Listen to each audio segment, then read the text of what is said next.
আপনারা ইলেকশন করেন, হরতাল করেন, এই করেন সেই করেন, আমার কথাটা ছোট ভাই হিসেবে বিশ্বাস করেন। আমি কোন দলের মানুষ না, আমি সবার শুভাকাঙ্ক্ষী।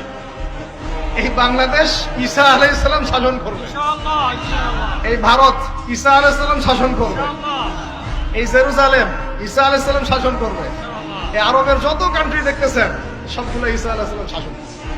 তার আগ পর্যন্ত আপনারা এই খেলা চালাইতে থাকেন, কোনো লাভ নাই, আস্তে আস্তে সব শেষ হয়ে যাবে।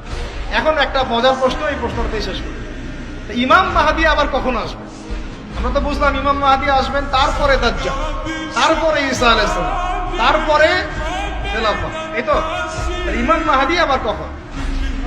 আমাদের বুয়েটের মাহদী বের হয়, পাঞ্জাব থেকে মাহদী বের হয়, হ্যাঁ, বাংলাদেশের ওই কোনায় মাহদী বের হয়, সৌদি আরব থেকে ওই কোনা থেকে মাহদী বের হয়, হয় না? খুব ভালো করে মনে রাখবেন, যতক্ষণ এই বিশ্বে একটা মালহামা না হচ্ছে মাহদী আসছেন না। কথা ক্লিয়ার? এই বিশ্বে যতক্ষণ একটা মালহামা না হচ্ছে মাহদী আসছেন না। তিনি আসবেন ফাতিমা রাদিয়াল্লাহু আনহার বংশ থেকে। তার বংশ, তার আসল নাম মুহাম্মদ। কি নাম?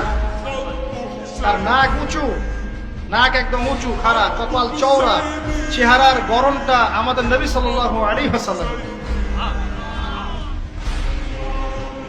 তার বাবার নাম হবে আব্দুল্লাহ, তার মায়ের নাম হবে আমিনা। তিনি দায়িত্ব নিতে চাইবেন না, তিনি দায়িত্ব নিতে চাইবেন না।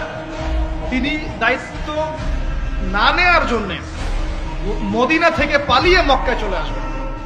ভয়ে আমাকে দায়িত্ব দিও না, এই ভয়ে। ও তিনি আরবি ভাষায় কথা বলবেন, বাংলা ভাষায় না। এখনকার মাহাদিরা পাঞ্জাবি ভাষায়, বাংলা ভাষায় কথা বলেন, ঠিক আছে?